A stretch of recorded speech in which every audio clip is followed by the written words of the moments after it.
Good afternoon, everybody. Welcome to our Sunday afternoon show on 1MD Live. As always, we come up with interesting topics and try to sort of challenge, you all to think and ponder over what has been happening in terms of mental health as well as physical health. We always have Dr. Shashank Joshi and Dr. Harish Shetty to guide us through these difficult times. Today's session is going to be about small joys and COVID. However, we will start with just an update on the COVID front, and I'll ask Dr. Joshi to start, and then we can go to our topic of the day, which is small joys and COVID. Dr. Joshi, over to you.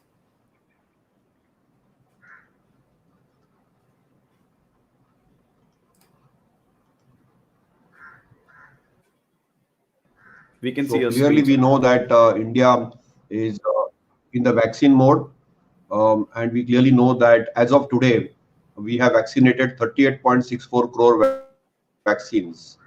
And you know that even today, more than 1.44 crore balance and unutilized doses are available in states and union territories and private hospitals. So that's something of concern.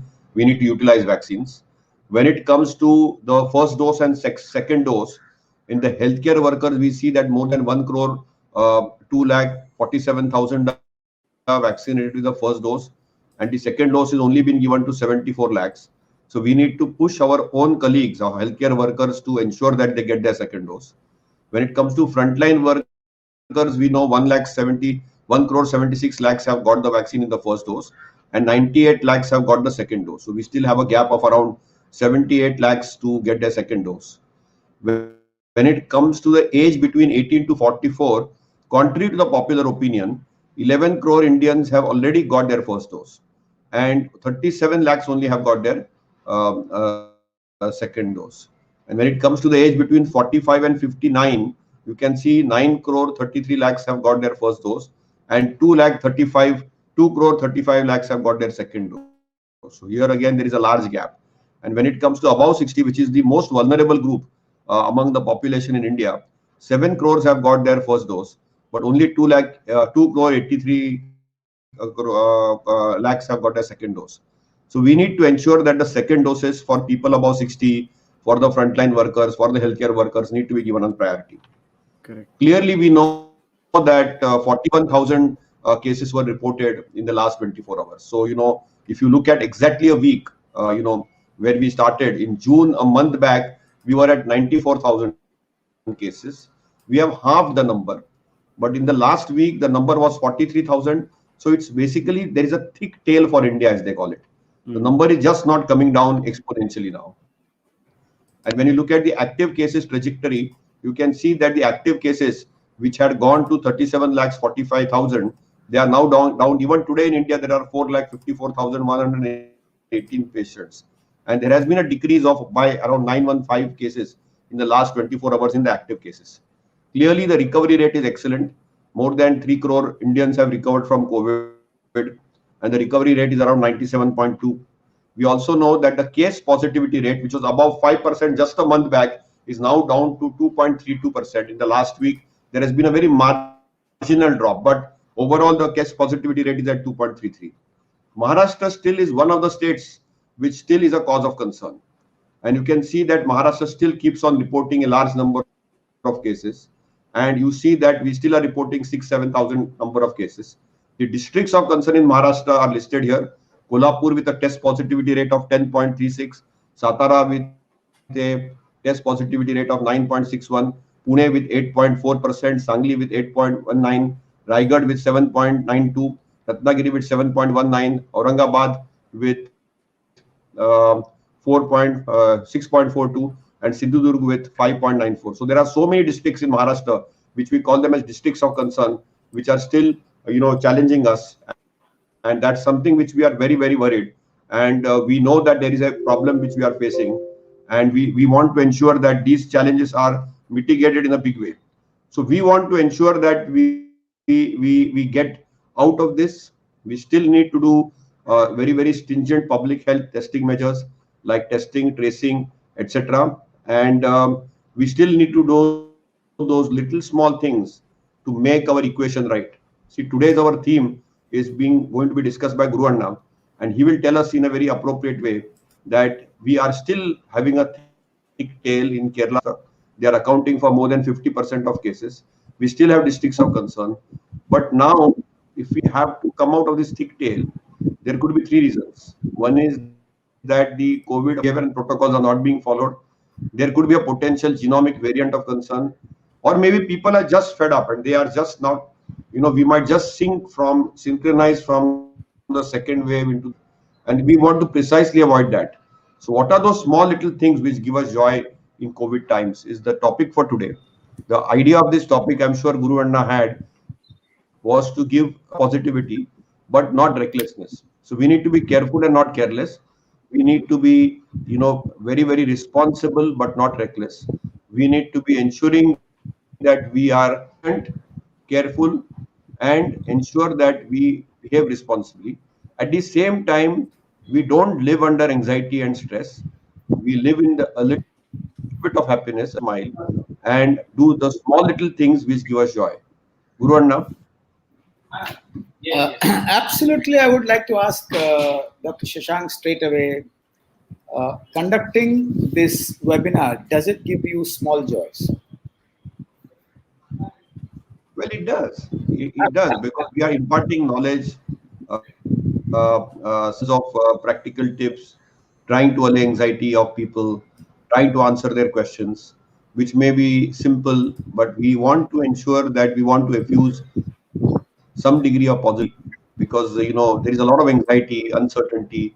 So when there are uncertain and anxious times, it's important that we spread some correct messages. We try to declutter information or infodemic which is around. So definitely it allows us to give us some degree of satisfaction. So the joy is a very relative term. Okay, so it can, and but it definitely gives me a content and satisfaction. What about you, Guru Anna? What does it do? Is it Absolutely, your I think just to remind, infusion of love and joy? absolutely, just to remind all the viewers that we are doing all this as a meaning in life, and meaning in life is a very powerful, joyous exercise. And me and Shashank and Anirudh, actually it was Anirudh who told us to move from Twitter to Facebook as far as the chats are concerned. And honestly, this gives us joy. This gives us purpose in life. And in spite of all difficulties, we have never failed to be here on a Sunday. But what is small joy? And I would like to share a story. There was a little girl, 21-year-old, sitting under a tree reading a book in a compound. And his secretary, the secretary of the building, stopped her from doing that, said, go home and sit. You're wearing a mask, but fine, there's no need for you to sit down and show off that you can read a book under a tree. And actually, she was ruffled. And the secretary of the building added that, your mother is in hospital, in ICU, and you are reading a book. Do you have any shame? And she was also rattled more. And she said, can you speak to the secretary? And me and Shashank and many of us, mental health professionals, reach out and don't wait for people to reach out to us during so many occasions. And I called up the secretary and I said, what is wrong if she reads a book under the tree? And he said, her attitude is bad. The mother is in ICU and she's reading a book. I said, don't look at the attitude, look at the act. It's important that little joys energize this young girl who's taking care of her mother who's in hospital in the ICU. And it's so important for all of us to understand the message is very clear, Shashank, Anirudh, and all of us, that stealing joys is important during any circumstance. It's also important to understand that stealing a joy is energizing, gives you more energy to manage your crisis. It's not being hedonistic. It's not being not sensitive. There is no guilt, but the society provokes us. and creates guilt based on the beliefs of some people. So this was the small joy for her, and it's so important, so important. Shashank, you must have been talking to so many patients across the last 2 years, across the country, managing the physical health, oxygen, etc. And you must have actually come across certain small stories of, in spite of all the trouble, people still laugh and ask questions on the phone, and bring out some humor. And when I say small joys, I would want to hear from Shashank, and he has a couple of minutes to ponder before I he speaks, and I would share one more story. I still remember in 93, 94, working with the victims of disaster. We were very somber because my teacher had said, even if you don't feel sad, you have to be somber in front of an audience who have lost a lot of people. So 8,000 plus deaths, and there was a big sabha, Gramin sabha we had organized, and with a somber face we said, why don't you share your feelings? And they say, "Sagala sodun amsa aikana." And a couple of them started cracking jokes. That's the first time I understood that in grief, people who are grieving might also laugh at little things. That was a learning from me as a mental health professional. And laughing at little things, taking into account that they are still sensitive to the audience and to themselves, as they have also lost people in the earthquake, was normal. And the entire session, I learned, and my colleagues learned, that Umakant Hunrao from Latur, my a teacher who worked with me continuously for 1 year, we both learned two important things. And one was that stealing small joys in grief is normal, but let them crack the jokes. As you facilitate, you don't start cracking a joke and convert this into a stand-up comedy. No, it is the right of the victim and the survivor to laugh, and we can only facilitate it as much as possible. Yeah, Shashank, you must have really, I mean, between remdesivir, oxygen, zinc, and other things, you must have really listened to so many countless patients. And has there been some experience where you felt that people still are able to see the human side in spite of all the pain?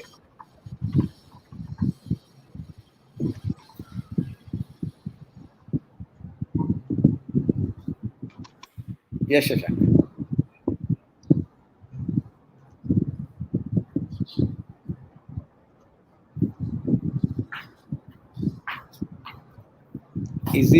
Is there a problem? You're mute. Are you able to hear us, Dr. Joshi? You're mute. You're Shashank. on mute, sir.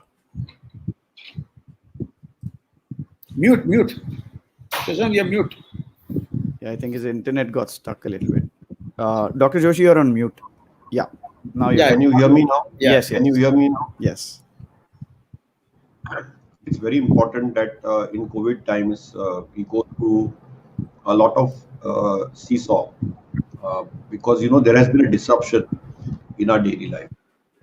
You see, we used to this type of a lifestyle. I don't think we were homebound. There are different types of individuals, but our life never centered around home, getting contained, getting fed, getting cornered, and we lost our freedom of mobility. And when you lose your freedom of mobility, it allows us to our efforts. But as I said, because we are living in uncertain times, it never seems to be ending. So each one started adapting or maladapting to their needs and asks. And as one started doing that, COVID is predictably unpredictable, and the COVID statistics are also predictably unpredictable. For example, right now, the only question people ask me wherever I go is the second wave Third over, wave. and when is the third wave coming? If the Ah, third wave come, will it be as bad? So, they are obsessed, and their whole life centers around because of the disruption it has caused in our day-to-day lives. Whether it is travel, whether it is our, activities of daily living, whether it is our occupation, whether it is school for children. All this has suddenly got us into a corner. And then we needed to understand that we need to do those small little things to keep us happy, keep us joyful, keep us healthy. At the same time, we need to be responsible as citizens and also keep our livelihood going. So I think everybody has gone through this debate at livelihood versus life, COVID versus non-COVID. We all want to have a COVID Mukta Bharat, COVID Mukta world, but it's unfortunate that we are still struggling. We don't know where we are. So, the current inclination which people are getting is, if we are able to saturate the country with a lot of vaccines, Yeah. with 2 doses, we'll take the sting out of the third wave. And if we are able to behave responsibly, and I'm going to ask this question to Dr. Shetty now. The government of India put out a picture where they showed that even in places where, because now Europe may football Euro 2021 is there, and today it is Italy versus England. You saw outside the Wembley Stadium the crowds. Though 60-70% of UK is vaccinated, the type of crowds which we have seen is amazing. And if you see some of the European statistics, there is a fear and concern by the public health England that this might lead to a spurt in the numbers they're already seeing there. So, Guru, now what is this revenge tourism, revenge sport crowd behavior, and revenge shopping? Because we are seeing that as a very sinister trend, not just in India but across the world. I know that these little joys people get by going for a football match, or maybe in Mumbai city they go get by going to a place like Lonavala. But I'm often seeing that they come back there and then they have to test positive for COVID. Is not something we are happy about. And they have this false sense of security कि अभी मेरा 1-2 vaccine हो गया, अभी मेरे को कुछ नहीं होगा. So this kind of despondency will let our guard down. So Guru Anna, what are your take home points on these? Because this is the need of the hour. The point is that people have lost their ability to draw the Lakshman Rekha, and they just want to just go out and enjoy. And I think they're just not able to, overcome their temptation for shopping, vacation, tourism, or sport. So they are not ready to sit at home and watch it now. They want to go there. They want to be there, a part of the action, because they feel that they have been bottled up too long. So when you bottle up somebody too long, obviously it's like a eruption, and this eruption could at times be fatal. So Anna, what are your takes on this, Thank you, Shashank. and how can you make them positive so that they can get at those little small joys? Absolutely, I think a beautiful question. I would like to remind everybody that this is a talk on small joys, and you can share your small joys on the screen so that we can put across to everybody to watch. And Swati has said something, Anirudh will put across. And going back to Dr. Joshi's question, invisible fear. And let me tell you one thing. Imagine that your house is raided by a thief who's actually invisible. He is knocking at your door, and that's the virus. Invisible thief. And if he's able to come inside and steal your jewelry, that means you're infected. And the fact is that invisible thief is going on for 15 months. 15 months. Which means even if it is not on the door, you have a fearful anticipation of getting infected. And when you have a fearful anticipation of getting infected, it's like a country being bombed continuously by its neighbor. Which means, so a thief is probably entering your house that you feel is entering your house. That's the virus. He might succeed once or twice and you all would get infected. But even if he doesn't enter your house, you are anticipating that he'll enter your house.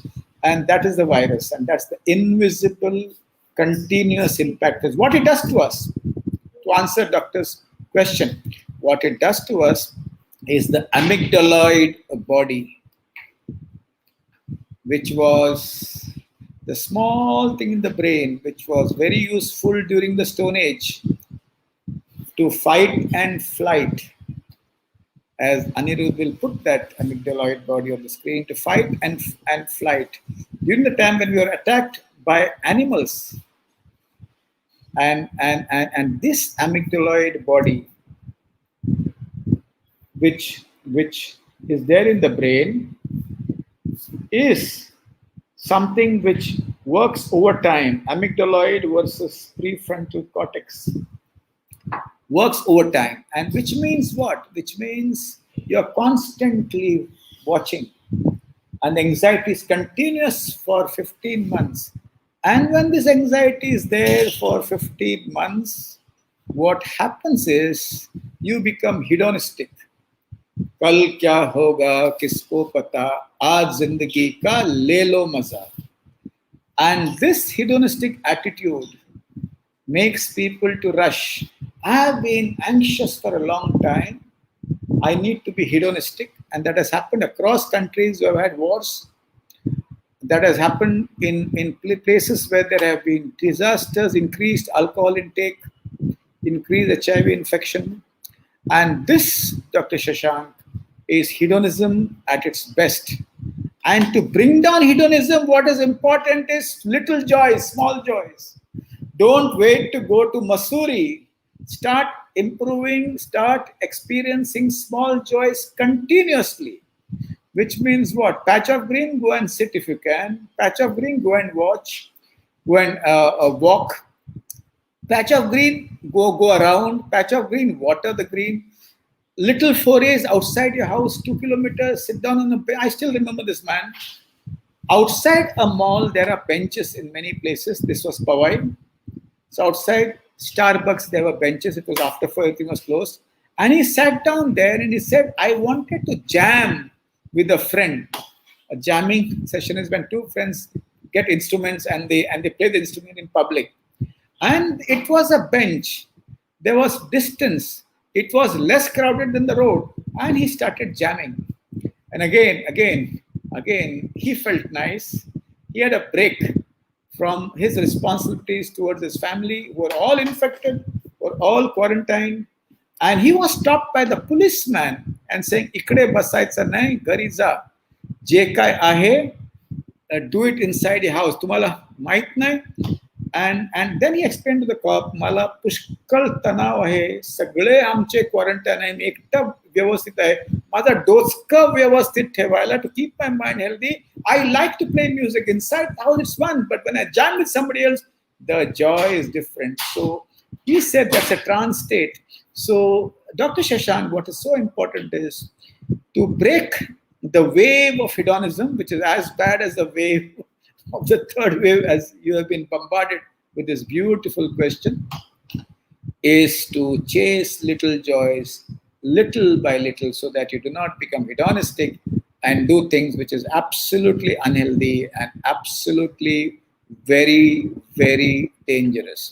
So the amygdaloid in the brain should not overact. Then the prefrontal cortex, the amygdaloid has to rest. And for the amygdaloid to rest, what is very important is small joys. Apart from meditation, also meditation calms down the entire stress axis, stops the cortisol rain in the brain, and stops you from behaving in a hedonistic way. Kal kya hoga, kisko pata, aaj zindagi ka le lo maza. And that is the sentence we need to avoid by chasing small joys. Shashank, again, I would like to ask a question. When you write or read or even talk, there's some energy which comes inside you, which makes you work across time, and it gives you. They say, it's not the work which makes people stressed. As Amita says, small joy like helping a neighbor or family is also very important. So they say it's not the work which actually makes you tired, but when you enjoy the work, you're exhausted and happy. When you don't enjoy the work, you become. But you have been always on the go, like many of us, and when you remain very alert, very fresh. Anytime I see you, either in our seminars or in other seminars, and they said the same thing about many others. What is it that changes inside your brain? What is that that beautiful chemistry inside your brain, which really moves and makes you what you are. So now we need to understand two, three things. I think you put head on in an appropriate way, and I think people are pursuing pleasure and passion. In the pursuit of pleasure and passion, people often tend to err on the unsafe side, and that is why though hedonism can also have a positive connotation. See, I like to see everything in a positive way. Even if there is a negativity within a person, you should ignore that and look at all the positive attributes that person has. Secondly, one should have the zest and zeal to help, share, and care. And I think if you have that, and if it gives you a source of happiness, it gives you the energy to keep going. COVID was a very unique, unusual experience under an uncertain circumstance, and it allows us to work 24/7. But we need to enjoy it. You see, if you do not enjoy what you're doing, and if you do not get some form of pleasure in what you're doing, some form of happiness, some form of gratification, I think it's a form of gratitude which gives me the energy and the zest and the zeal to keep going. Because if you are going to help selflessly, give and keep going for a larger public good, it's a once in a lifetime pandemic. Dr. Shetty, I don't think in our lifetime, you see, in his lifetime, only once in 100 years you get a pandemic. So it's an opportunity presented to us of adversity, and how we will swim out of this opportunity is up to us.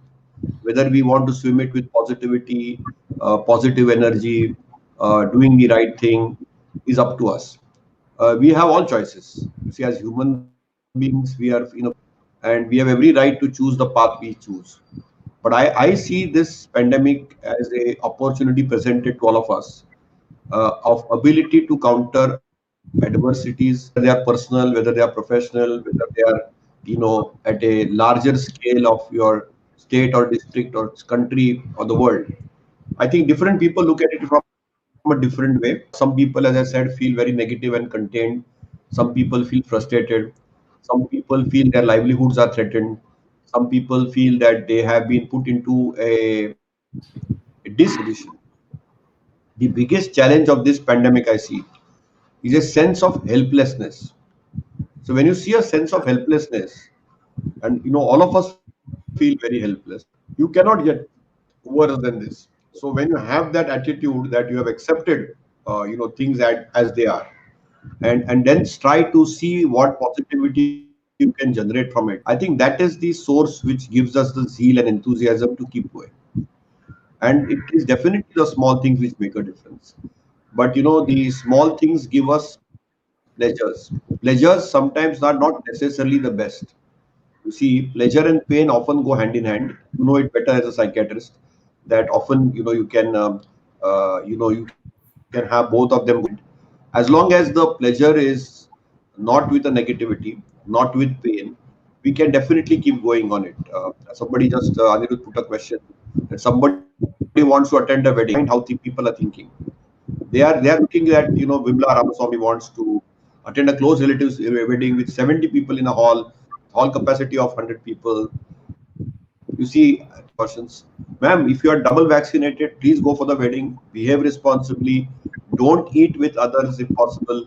Mask most of the times, and try to be in a bio bubble. We have seen weddings. No one is against anything. I think it's all the time.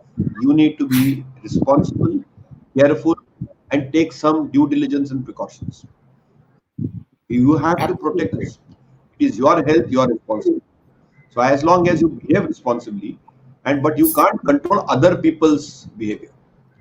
So even if the hall may be of 1,000 capacity and there are only 70 people, if the 70 people conglomerate in a small room and there is a lot of air in the circulation and they unmask, you're going to be back to square one. So you need to recognize that you need to take precautions. Ideally, every person who enters there should have an RT-PCR test done if they can afford it, so that everybody is secure and safe. Everybody tries to be in a COVID safety bubble. You ensure that you have mask, You try to keep some distance. Distancing may be a challenge, and try to have circulated air. So even if you have a room of 1,000 people, but is all not circulated. For example, keep a exhaust fan, keep a HEPA filter, keep circulating the fan. So Kruti is saying that Kachale is saying that there are no masks in the wedding. Right, ma'am. But point is that if you are double vaccinated, then there's a risk of transmission. So there'll always be these risks. So these small risks versus these small situations which are there. So some degree of people are taking, but unfortunately people are going on their own, and they are on their own trip. So I think as long as you take reasonable care, reasonable responsibility, don't think too much about it, and be careful in the next 2 weeks, I think you're good. So I think it's important for you to recognize. If you don't feel confident, you can attend it virtually. It's not a life and death situation. There are people who can't handle this. So it's also your ability to handle it. So handle it responsibly and with a lot of sense of carefulness. And also you need to understand that these are your close and dear ones. So you know how they behave. So you know that in your family, if there are people or your friends who can behave recklessly, inappropriately, then you might be cautious. If you feel a responsive person in that group, and the group dynamics allow you, the group psychology allows you to be in a group, it's absolutely fine. So it's fundamentally recognizing what type of encounter and being very, very, pragmatic but practical about it. See, sometimes you have to use some common sense. Everything is not said no, and everything is not to be said at home and anxiety. What's going to happen, Guru Anna, now? People have sat at home for such a long time that they may not be able to know how it is to meet people, how is it to have a coffee, how is it to have go to their house, how is it to go for a function, because they have got so scared that they have got isolated. So there will be situations of social isolation also. So I reasonably feel you need to take some due diligence, some degree of carefulness, and but you cannot totally self isolate yourself. So I think you need to balance, striking the balance, Guru Anna. And if you just cross the wrong side of that balance, you are into danger zone. So Guru Anna, when you have to make these mental decisions, how power, what should be the state of mind? I feel from a physical health standpoint, if you sleep adequately, sleep is the best booster to get your lot of catecholamine, lot of your hormones in order. So good 7-8 hours of sleep, ensuring that you eat on time, you keep yourself well hydrated, and try to be happy in the hobbies you can engage, will allow you to actually get and take more rational decisions. If you're sleep deprived, if you have not eaten appropriately, if you are not regulated on the overall lifestyle because of COVID times, and there has been a large, you are likely to take a reckless decision. Of course, these are all possibilities. There are still people who will sleep for just 2 hours, and they are very competent and capable of taking all types of decisions, including healthcare workers. By and large, one needs to follow some degree of discipline. And I think what has happened is that due to COVID, some degree of indiscipline has crept into our lives. Some degree of complacency has crept into our lives. So we need to just recharge that back and get our chakra, as they call it. Our life chakra needs to be set in order. And I think in order to set our life chakra back in order, it's not just but mental health. But remember, if your life chakra of physical health is better, your life chakra of mental health will be better. You will be more rational, more responsible. So I think the order of the day is rationality, responsibility, and not reckless behavior. That's where I would stop. And I think, Guru Anna, I have a question for you. You see, people are now, so frustrated that they just don't want to, wait now for any advice from anybody. They think enough now. Both ho gaya. Abhi, what they feel right is what they will do. And the second challenge is that the biggest victims of this, as they are called, are are the children and the school going children. And therefore, this is a huge challenge because they are fed up of virtual schooling. And Dr. Guru Anna, Dr. Shetty, you have a huge experience in this area. And this is a bubble waiting to burst. If we do not do interactions or some degree of commanderyship there, it will lead to a mental health pandemic. So from a COVID pandemic, we are leading to a mental health pandemic. And recently, Dr. Shetty has addressed even our task force and many of our politicians are also concerned that the behavior in the mind is going to be the biggest challenge which we are going to get in times to come. So, Guru Anna, how does this very sensitive issue? Absolutely. In fact, Anirudh will show a slide. There's a difference between two disasters, and there's a big difference. And one of the most important difference is isolation. Isolation from your patients who are sick, isolation from those who have been quarantined, and isolation inside the house. And I would share a small photograph for doctor who shared this picture with me, and I would still say that small hugs inside the house also are small joys. I still remember when Anirudh shares that picture, a mother and son, and I don't know who is this fellow, but Anirudh, uh, to break those hedonistic behaviors and energize yourself, small hugs are important. As Dr. Joshi said it beautifully, we are not waiting for the mental health pandemic; it's already on. It's already on. In fact, in Japan, the number of suicides have increased, and they've appointed a health loneliness minister like England, which had appointed long ago. In US, fentanyl intake for suicide has increased. India, it's already on. So for children, again, I would say little joys would only mean movement and touch.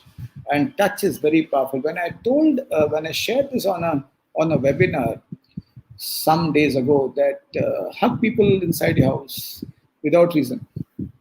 They said, "No, no, ye hum log ka, it's not our Sanskriti. We are four of us, and it's not part of our life. We don't hug older children. We don't do that at all." I said, "What Sanskriti? Show me in the Vedas if there is a no." So what is very important is that whatever is appropriate is so important, and small touch and soft talk also gives micro joys, mini joys, small little joys, and small joys, and big joys. Swati Kadam says why people overlook the small joys in their life and run behind the bigger unreachable fake happiness just to show off to their community. Why is it so difficult to understand that life is simple actually? So the virus actually has taught us to be simple. Also, Dr. Shashank, the pandemic, as far as the kids are concerned, I was in a webinar in the morning. Everybody is asking, but will kids get infected? But much before that, are kids mentally sane? I have seen to it that when I address societies, I tell them let the kids drive their bicycle with a mask, let them go around, see that they laugh with other children, and if they're able to laugh with other children in a safe environment around their house, if they're able to talk to other children, if they're able to shout at other children, and if they're able to scream aloud, a lot of mental health improves. And families, I would like to tell you very clearly, don't get carried away by the trips to Kasauli, by the trips to the Himalayas, by the trips to Mussoorie. And there's a peer pressure that you also, to be there, have to go to all these places. I'm not saying don't go, as Dr. Joshi said very correctly. What is so important is don't compromise your small joys just for that big joy which you would want to have a little later. And as far as children are concerned, just talking to them as adults will not work. They need to meet their peers. They need to socialize with their peers. And a lot of kids are socializing in people's homes with a lot of precautions. And that I would say is completely all right, and that is fine. Binge watching is not a small joy. Small joy is when all the five senses, that includes your emotional sense, also feels good, and there is connectivity between people, between nature and you. So it is not binge watching nature. Any binge is not good at all. And I still share a small example of a corporate executive. He said, "I will choose my small job." And for the first time, he hated plants. He felt that he had allergic bronchitis because of plants, but actually it was not true. So when he started nourishing plants, it changed his entire mental landscape to a point that when things were not good at office, he would just go down and and would nourish himself with those plants and be there, and that felt nice. But Is it possible to break the complete isolation? No. We need to go back to normal life. But till that time, engaging children in activities, engaging children in movement, engaging kids and seeing that they meet other kids, engaging kids so that they laugh with other kids and scream with other kids is important. Movement improves mood. I've been saying it all the time. But remember, small things. Somebody's playing with your hair. Somebody's playing and just being with you and just hugging you without reason is also as important. Having said that, remember, do not be pressurized by your children to go to places which are unsafe. A lot of parents believe that if they do not fulfill the needs of the children, they will feel sad and depressed. Not true at all. Be firm when you draw rules as far as safety is concerned, as Dr. Shashank said beautifully. Be very firm. They will agree. You know what? You know what exactly happens when you're firm? I'll tell you what happens in the mind. There is anger, there is disappointment, but when the dust settles down, do you want to inherit a brain which is resilient, or do you want to inherit a brain which is fake and stress driven? So that is the basic difference. So pandering to all the needs of the children can be very dangerous. Be firm, draw a line, and see to it that they can mingle and meet where it is safe. And a little crossing the line may not be very, very dangerous, but don't obey all their needs so that safety is compromised. Being firm instills a value. Being firm also makes them understand at the end of the day, when the dust settles down, what my parents said was right. I've inherited a brain that is resilient, and I've not inherited a brain that is actually stressed. And that, I think, is very important. Dr. Shashank, what is your experience of others among your colleagues, among your peers? Have you heard of any nice stories of chasing small joys? To remind all the viewers, what is very important for us to understand is small joys are a requisite. It's a mandate. It's not a luxury to manage the crisis. And before I ask Dr. Shashank, I still would want to share one more story. A family which had 3 deaths, and there were 4 people still alive inside the family. I would not actually name them. After 2 months, they felt like eating good food, and they wanted to actually order food from outside. And they ordered food from outside, and the guy came at the gate. And unfortunately, some guys from the building were just asked the guy, "Where are you going?" They said, "Flat number so and so with this person." They were all shocked. Can you enjoy good food when 3 people from your family have passed away? Is it wrong? Is it right? Is it a sin? Is it punya? Is it guilt or is it joy? And when they had it, they got a call from one of them and said, "Aap log sab theek ho na?" And there was a lot of sarcasm in that tone. And then I got an inquiry from my clinic. The head of the family came to me and said, "What is it? Tell us, what is it that we should do when we are grieving? Is eating good food bad for the souls who have passed?" And I told him, "You have done the right thing. What is so important is to nourish yourself with joy. And if food occasionally gives you joy, the food which you like and the food which your kids also enjoy, there's no guilt at all. Remember, you need to nourish yourself and survive so that the people around you also remain healthy and you don't break up and you don't be one of the statistics of the mental epidemic." So small joys are so important, even in a pandemic. People married each other when bombs were falling during the Great War against Lebanon. And though there's a thin line, as Dr. Shashank said, between hedonism and small joy, we need to find out, are we able to manage these joys as small pleasures and meaningful pleasures, where there is a rational application of the mind also. So a rational application in joy makes it more meaningful. Yes, Dr. Shashank. So I think there are 2, 3 things which we need to recognize. A lot of my friends and colleagues did small little things. Most of them, what I saw and learned from them, is they got engaged in hobbies which gave them pleasure, which was maybe seeing a old TV serial, listening to old hymns, getting themselves charged by cooking the dish of their choice, ensuring that they go and learn something new, like like maybe like a yoga, or so different people did different things. So I think that's something which you need to recognize, that every human being comes with their own DNA, and each human being has their habits. Habits are good and bad.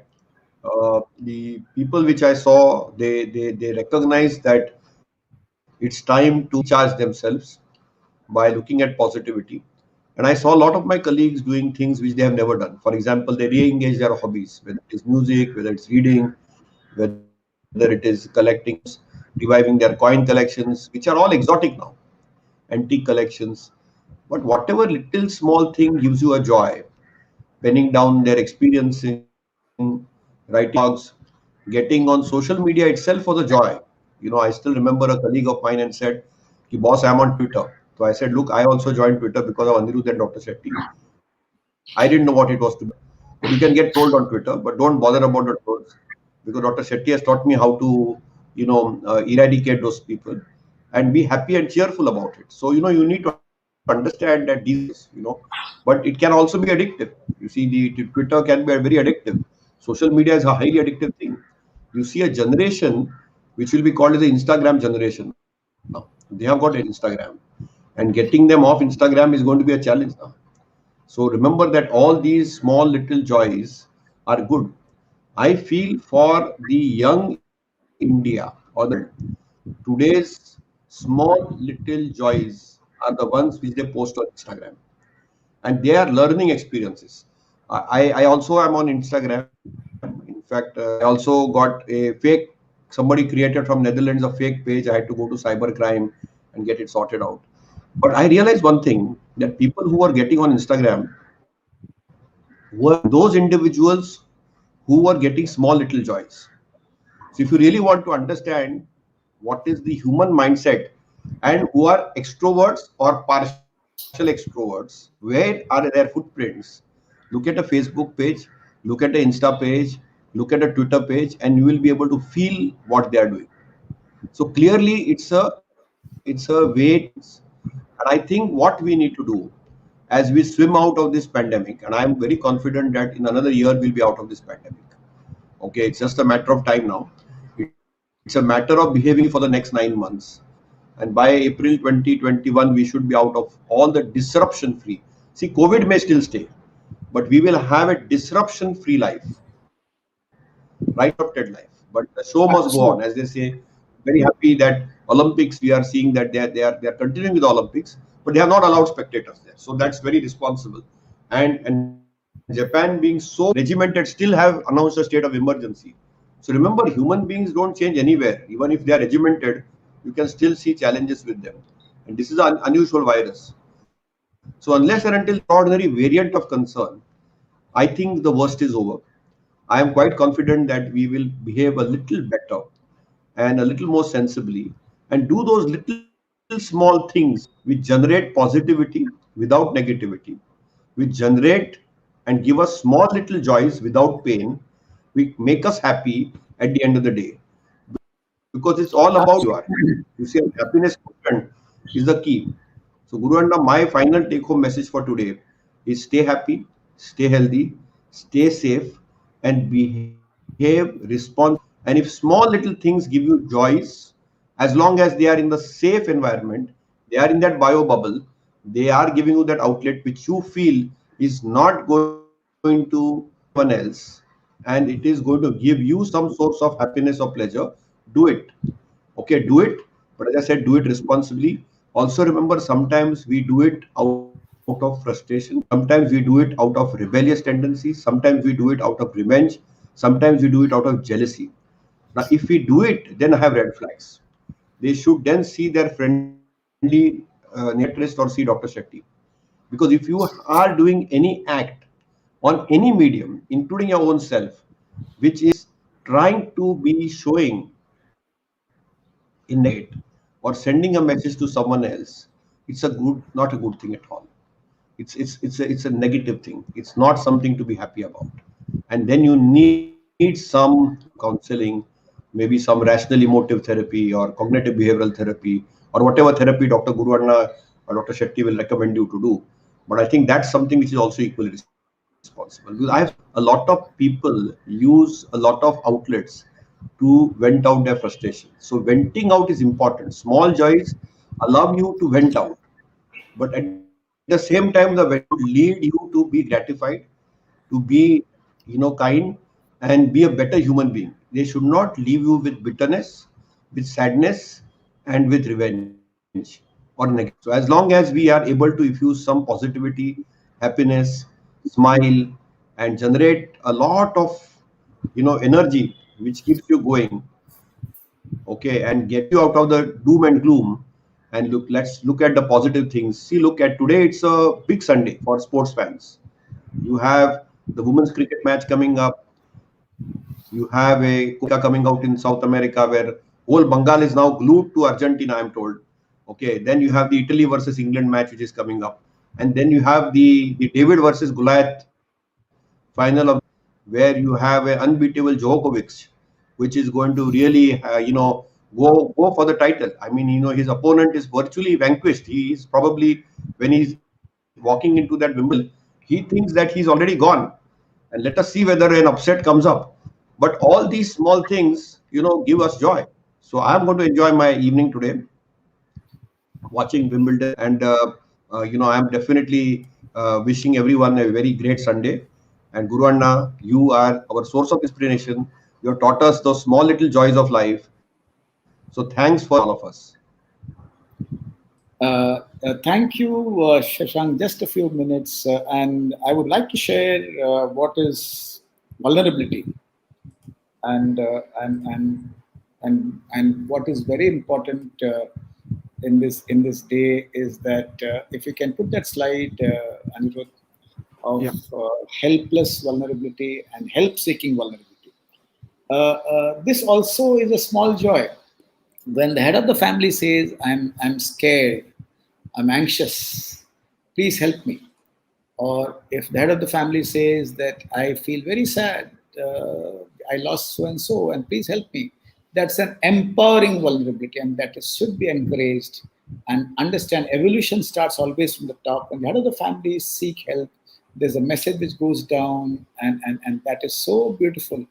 And then you have a disempowering vulnerability where you seek help but you're very helpless. You say, please, I'm very scared, I'm very sad, I don't think anything will can happen to me. That's a disempowering vulnerability which probably needs counseling and not somebody whom you need. And that I think is so important. There's a difference between help-seeking vulnerability and and helpless vulnerability. People who have helpless vulnerability cannot enjoy those small joys. They're probably on the road to depression and severe anxiety. They need a mental health professional. And remember, my dear friends, Kirti Thakur says that I have my sons who are 40 years old, That's very and sweet. so many messages I've got. Amita Desai said that they have a family meeting, Zoom meeting every week, and each one shares something about their life, and there's a lot of positivity being spread. And extended families have started meeting on Zoom, and that also is a small joy. In the past, they would not. At the same time, my dear friends, in spite of all the small joys, remember sometimes things can be very difficult. And remember, time is not always the best healer. And as Anirudh looks at that and says, time is not always the best healer. Maybe in a small incident or a small disaster, time is the best healer. But remember, in this pandemic, with so many people dying, time is not always the best healer. A large number of people would need psychiatric care beyond psychological care. Unlike what World Health Organization said years ago, that 80% would get well and a small number would need both psychological and psychiatric care. Time is not always the best healer. So if you find somebody who cannot really participate in the small joys, who are extremely angry and irritable, suicidal, extremely scared, not sleeping at all, not moving outside the house, washing their hands excessively, cleaning excessively, wanting to leave the house, very argumentative, and I would say that these are the guys who would need help, and I would just give a one-line answer to our friend on the show, Miss Bosley, I think, about somebody who's very ill in the family. The story which you shared, Miss Bosley, is that this person would need a psychiatric care, and you need to contact a friendly neighborhood psychiatrist at the earliest, and that would really help have the aggressive behavior, etc., etc. With this, is there anything else to share, Anirudh? Any slide left? No, no. You're mute. About the locked minds, Dr. Shetty. Yes. Yeah. So as we close the show, remember that locked minds are time bombs. Diffuse it early, lest it explodes inside you. Please focus on the small joys, and that will help you control your hedonistic behavior. That will recharge the batteries inside your mind. That will bring the mind and the body in alignment, not only to fight the pandemic, but also to live a meaningful life. Thank you. Thank you so much, Dr. Shetty. What a wonderful way of sort of summarizing all of those learnings. Thank you so much. And we'll see you next week. All of the viewers, thank you so much for showering so much love. And please keep your questions coming. Do suggest us on what topics would you like us to cover in the coming weeks. Thank you so much. Have a great Sunday.